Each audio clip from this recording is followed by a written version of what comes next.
Mendengarkan firman, menciptakan iman. Shalom Bapak Saudara yang terkasih, selamat datang kembali di channel YouTube Firman Tuhan, sebuah channel yang menyediakan bahan perenungan akan kebenaran firman Tuhan. Bagi Bapak Ibu Saudara yang terkasih, yang masih belum subscribe channel ini, bisa langsung saja subscribe dan nyalakan tombol loncengnya agar mendapatkan pemberitahuan video-video terbaru dari channel ini. Puji Tuhan, pada kesempatan ini kita akan merenungkan seri ke-20 dari program 360 khotbah mengubah kehidupan. Bagi Bapak Ibu Saudara yang masih belum melihat video seri-seri sebelumnya, bisa klik tautan yang muncul di atas. Puji Tuhan, Bapak Ibu Saudara yang terkasih, firman Tuhan pada kesempatan ini berjudul Bikin Hidup Lebih Hidup, yang terambil dalam Kolose pasal 3 ayat 22 sampai 25. Demikian kebenaran firman Tuhan. Hai hamba-hamba, taatilah Tuanmu yang di dunia ini dalam segala hal. Jangan hanya di hadapan mereka saja untuk menyenangkan mereka, melainkan dengan tulus hati karena takut akan Tuhan. Apapun juga yang kamu perbuat, perbuatlah dengan segenap hatimu seperti untuk Tuhan dan bukan untuk manusia. Kamu tahu bahwa dari Tuhanlah kamu akan menerima bagian yang ditentukan bagimu sebagai upah. Kristus adalah Tuhan dan kamu hambanya. Barang siapa berbuat kesalahan, ia akan menanggung kesalahannya itu, karena Tuhan tidak memandang orang. Amin. Puji Tuhan. Bapak Ibu Saudara yang terkasih, hidup yang lebih hidup sebenarnya menjelaskan mengenai suatu tema. Tema tersebut ialah berbunyi, hidup itu harus lebih berarti, bukan hanya sekedar biasa-biasa saja. Oleh karena itu, apakah Bapak Ibu Saudara saat ini merasa hidup ini berarti? Alasan apa yang dapat Bapak Ibu Saudara berikan? Dunia seringkali hanya mengajarkan kesuksesan untuk diri sendiri. Apakah hal tersebut bisa disebut sebagai hidup yang berarti? Bahkan banyak buku terlaris memberikan nasihat tentang bagaimana mendapatkan sebanyak-banyaknya dari kehidupan. Namun, ini bukanlah alasan bahwa Allah menciptakan saya dan Bapak Ibu Saudara di dunia ini. Kita tidak diciptakan hanya untuk menghabiskan sumber daya, yaitu untuk makan, bernafas, dan memenuhi tempat saja. Tetapi Allah merancang kita untuk mengadakan sesuatu yang berbeda melalui kehidupan kita. Kita diciptakan untuk menambah semarak kehidupan di bumi ini. Jadi bukan hanya untuk mengambilnya. Singkatnya, apabila kita ingin hidup ini lebih hidup, maka buatlah hidup kita itu menjadi berdampak atau berkat bagi dunia ini. Bapak Ibu Saudara yang terkasih, komitmen untuk memberi dampak dalam kehidupan ini sebenarnya suatu cita-cita yang begitu mulia. Namun dalam faktanya tidak semudah yang kita pikirkan dan bahkan kita ucapkan. Sebab di dalam diri setiap orang selalu terpikirkan suatu motif ingin menjadi pusat atas kehidupan ini. Bila Bapak Ibu Saudara tidak percaya, Bapak Ibu bisa melihat sebuah album foto. Maka secara otomatis kita akan mencari keberadaan kita di dalam foto tersebut. Bapak Ibu Saudara yang terkasih, berdasarkan firman Tuhan yang baru saja kita baca, maka kita mendapati ada seorang pribadi, yaitu Paulus, yang berbicara kepada kelompok ketiga, yaitu majikan, tuan, dan hamba. Seperti nasihat kepada dua kelompok terdahulu, maka pada bagian ini juga Paulus memulai nasihatnya dari bawah. Ini bukan berarti bahwa Paulus memihak kepada para tuan, bukan Bapak Ibu. Tapi karena para hamba berada dalam pencobaan yang lebih besar untuk salah menafsirkan kedudukan mereka sebagai anggota jemaat. Dan menganggap bahwa kemerdekaan mereka sebagai kesempatan yang dapat mereka pergunakan untuk kepentingan sendiri. Bapak Ibu Saudara yang terkasih, pada masa Kekaisaran Romawi, di mana Paulus hidup saat itu, terdapat 60 juta hamba pada masa itu. Pada masa itu, kehidupan seorang hamba sangatlah berat dan mengerikan. Karena secara hukum, seorang hamba dianggap sebagai benda dan bukan seorang manusia. Beberapa catatan dari masa itu mengenai para hamba mengatakan bahwa antara tuan dan hamba tidak mungkin terjalin persahabatan. karena tidak ada kesamaan di antara keduanya. Sebab seorang hamba hanyalah sebuah perkakas yang hidup. Faro dalam tulisannya mengenai masalah-masalah pertanian menggolongkan hamba sejajar dengan alat-alat pertanian dan lembu. Dan Gaius, seorang ahli hukum Romawi, menuliskan bahwa kuasa seorang tuan atas hidup dan mati hambanya telah menjadi patokan yang diakui. Itulah sebabnya hidup seorang hamba sangat berat dan mengerikan. Bapak Ibu Saudara yang terkasih, firman Tuhan di dalam surat Kolose pasal 3 ayat 22-25 menuntun kita untuk menemukan prinsip penting bagaimana menjadikan hidup ini lebih hidup. Hidup yang lebih berarti dan berdampak.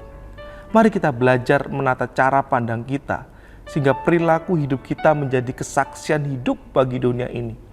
Pertama, hidup lebih hidup adalah hidup yang dimulai dari motivasi yang benar. Poin pertama ini didasari oleh Kolose pasal 3 ayat 22. Bapak Ibu Saudara yang terkasih, para budak di kota Kolose mungkin dapat tergoda untuk bekerja dengan baik karena hanya didasari oleh perasaan takut atau tindakan munafik untuk mengambil hati Tuhan mereka. Oleh karena itu, Paulus menasihatkan bahwa sikap kerja seperti ini sebenarnya tidak benar karena didasarkan pada ketidaktulusan hati. Paulus mengajarkan apa itu ketulusan hati, dan ketulusan hati tersebut sebenarnya bukanlah sikap yang bodoh dan tidak mendasar. Alasannya adalah jelas, yaitu karena takut akan Tuhan, karena sikap hormat kepada Allah. Cara pandang ini menuntun kita bahwa sebenarnya apa yang kita lakukan ini memang sebenarnya tidak lepas dengan hubungannya kita dengan Tuhan. Allah ingin mengajarkan kepada kita bahwa semua yang kita lakukan itu memiliki nilai tersendiri dalam kehidupan kita. Bapak Ibu Saudara yang terkasih, setiap tindakan kita adalah ibadah kepada Allah, penyembahan kepada Allah, bukan sekedar berbicara mengenai praise and worship dalam sebuah ibadah gereja begitu. Menyembah Tuhan juga hadir dalam setiap segi kehidupan kita sehari-hari, tidak terkecuali dalam pekerjaan atau aktivitas kita sehari-hari yang lain. Penyembahan yang benar sekali lagi mengalir dari sikap hati yang benar, dari ketulusan yang didasarkan pada rasa takut kepada Tuhan. Ingat Bapak Saudara bahwa setiap tindakan kita pada akhirnya akan diuji, bernilai abadi atau fana belaka. Oleh karena itu, pertanggungjawaban tertinggi kita sebenarnya bukanlah kepada manusia, melainkan kepada Allah. Perbuatlah segala sesuatu dengan tulus karena takut akan Tuhan. Bunda Teresa pernah berkata, tidak semua orang dapat melakukan hal-hal besar, namun setiap orang dapat melakukan hal-hal kecil dengan cinta yang besar. Kedua, hidup lebih hidup adalah hidup yang digerakkan oleh semangat yang benar. Poin kedua ini dasari oleh Kolose pasal 3 ayat 23. Ibu Saudara yang terkasih, Paulus mendorong para hamba Kristen di kota Kolose untuk melakukan setiap pekerjaan mereka dengan segenap hati seperti untuk Tuhan dan bukan untuk manusia. Para budak Kristen bisa saja melakukan pekerjaan mereka dengan baik di hadapan para tuan mereka. Tetapi apabila itu tidak dilakukan dengan segenap hati, maka di saat tuan mereka tidak ada, maka mereka akan berbuat seenaknya. Hal itu bukan ciri seorang Kristen, bukan. Ketulusan hati akan terwujud dalam sikap kerja yang benar. Ketulusan hati akan mendorong seseorang untuk melakukan usaha terbaik dalam setiap apa yang kita kerjakan. Apabila kita memandang bahwa setiap yang kita kerjakan akan kita pertanggungjawaban kepada Allah, maka kita akan melakukan usaha terbaik kita.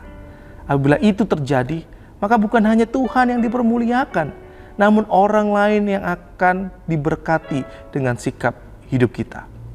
Bukankah cermin daripada diri kita sebenarnya terletak pada kualitas dari usaha yang kita lakukan? Bila kita melakukan secara asal-asalan, maka pribadi kita sebenarnya adalah orang yang asal-asalan. Dan pada akhirnya kita akan menjadi pribadi yang tidak bisa diandalkan. Bapak Ibu Saudara yang terkasih, apabila kita ingin hidup kita ini berdampak atau menjadi berkat, mari kita lakukan apapun dengan segenap hati, berikan usaha terbaik kita. Ada sebuah posisi, maka ada fungsi. Jika kita saat ini sebagai orang tua, maka kita akan berfungsi maksimal menjadi orang tua. Karena kita sudah memberikan usaha yang terbaik. Jika kita saat ini sebagai suami, maka kita akan berfungsi maksimal menjadi suami. Karena kita sudah memberikan usaha yang terbaik. Jika kita saat ini sebagai istri, maka kita akan berfungsi maksimal menjadi istri. Karena kita sebagai istri sudah memberikan usaha yang terbaik. Begitu juga ketika kita menjadi pekerja dan seorang anak, kita harus menjalani fungsi dengan usaha yang terbaik. Sudahkah Bapak Ibu Saudara melakukan semua tanggung jawab dengan segenap hati seperti untuk Tuhan dan bukan untuk manusia? Ketiga, hidup lebih hidup adalah hidup yang ditujukan kepada pengharapan yang benar. Poin ketiga ini didasari dalam Kolose pasal 3 ayat 23-24. Bapak Ibu Saudara yang terkasih, Tuhan tidak hanya mengharapkan usaha yang terbaik dari kita, namun Tuhan juga akan memberikan apresiasi terbaik untuk masing-masing kita. Tuhan suka memberkati orang yang tulus hatinya dan sungguh-sungguh dalam kehidupannya. Paulus menasihati kepada para budak Kristen di Kolose bahwa mereka akan menerima bagian yang ditentukan bagi mereka sebagai upah. Atau dalam versi Efesus pasal 6 ayat 8, lebih jelas kita dapat tangkap bahwa setiap orang, baik hamba maupun orang merdeka, kalau ia telah berbuat sesuatu yang baik, ia akan menerima balasannya dari Tuhan. Artinya, setiap perbuatan baik itu pasti menuai upahnya. Bapak Ibu Saudara yang terkasih, bagi seorang budak pada zaman itu, untuk memiliki sebuah pengharapan sebenarnya adalah sesuatu yang mustahil. Mereka tidak memiliki kuasa lagi atas hidup mereka. Mereka dipaksa untuk selalu bekerja keras, namun tidak pernah menerima upahnya. Meskipun orang lain bersikap tidak baik kepada kita, tidak adil bahkan sewenang-wenang, atau mungkin terus-menerus mengabaikan kita, ingatlah Bapak Ibu Saudara, bahwa Allah senantiasa memperhatikan kehidupan kita dan akan memberikan yang terbaik bagi kita. Terkadang orang berpikir secara tidak masuk akal dan bersikap egois. Tapi bagaimanapun juga, terimalah mereka apa adanya. Apabila kita berbuat baik, orang lain mungkin akan berprasangka bahwa ada maksud-maksud buruk di balik perbuatan baik yang kita lakukan itu. Tetaplah berbuat baik selalu. Apabila kita sukses dan kita mungkin akan mempunyai musuh dan juga teman-teman yang iri hati atau cemburu. Tetapi teruskanlah kesuksesan kita itu. Apabila kita jujur dan terbuka, orang lain mungkin akan menipu kita, tetapi tetaplah bersikap jujur dan terbuka setiap saat. Apa yang telah kita bangun bertahun-tahun lamanya dapat dihancurkan orang dalam satu malam saja. Tetapi janganlah berhenti dan tetaplah membangun. Apabila kita menemukan kedamaian dan kebahagiaan di dalam hati kita, orang lain mungkin akan iri hati kepada kita. Tetapi tetaplah berbahagia. Kebaikan yang kita lakukan hari ini mungkin besok akan dilupakan orang. Tetapi teruslah berbuat baik. Berikan yang terbaik dari apa yang kita miliki. Dan itu mungkin tidak akan pernah cukup. Tetapi tetaplah berikanlah yang terbaik. Sadarilah bahwa semuanya itu ada di antara kita dan Tuhan. Tidak akan pernah ada antara kita dan orang lain. Jangan pedulikan apa yang orang lain pikir atas perbuatan baik yang kita lakukan. Tetapi percayalah bahwa mata Tuhan tertuju pada orang-orang yang jujur dan Dia dapat melihat ketulusan hati kita. Bapak Ibu Saudara yang terkasih, teruslah melakukan yang terbaik dalam kehidupan kita, sebab Allah memperhitungkan setiap usaha maksimal kita. Suatu saat kita akan menanggalkan semua yang ada di bumi ini. Namun, apakah kita sudah meninggalkan nilai-nilai yang abadi? Dan apakah kita akan membawa nilai-nilai yang abadi dalam kekekalan? Pilihan terbentang dalam setiap kesempatan di hari-hari yang kita jalani. Semuanya menunggu respon dari Bapak Ibu Saudara. Tuhan Yesus memberkati. Mari kita berdoa. Bapa, terima kasih untuk renungan pada kesempatan ini. Kami tidak ingin hidup biasa-biasa saja Tuhan. Dan kami juga menyadari bahwa hidup kami adalah seorang hamba dan Engkau-lah adalah Tuhan kami. Sesungguhnya kiranya Tuhan tolong kami, berikan kami hikmat untuk kami memberikan terbaik dalam hidup kami. Kami ingin hidup kami berarti untuk Tuhan, untuk sekitar kami. Dan untuk itu ya Bapa, tolonglah kami untuk tetap semangat bergairah melakukan sebaik mungkin dengan usaha yang kami bisa berikan. Dan pada akhirnya kehidupan kami bisa menjadi berkat. Tuhan tolong kami ya Bapa, kami percaya ketika kami bertindak dengan tulus hati, maka Tuhan akan memberkati kehidupan kami. Dan kami percaya bahwa Engkau adalah pribadi yang suka memberkati bagi orang yang tulus hatinya. Terima kasih Tuhan, terima kasih Roh Kudus. Kami juga percaya bahwa upah bagi orang yang tulus hati sudah disediakan oleh Tuhan dalam kehidupan kami. Terima kasih Tuhan Yesus. Di dalam nama Tuhan Yesus Kristus, kami berdoa dan mengucap syukur. Haleluya. Amin. Jika Bapak Ibu Saudara merasa diberkati oleh renungan pada kesempatan ini, mari bisa like, komen, dan bagikan renungan-renungan yang ada di channel ini kepada saudara seiman yang lain. Dan kiranya video-video yang ada di channel ini bisa menjadi berkat. Tuhan Yesus memberkati. Shalom.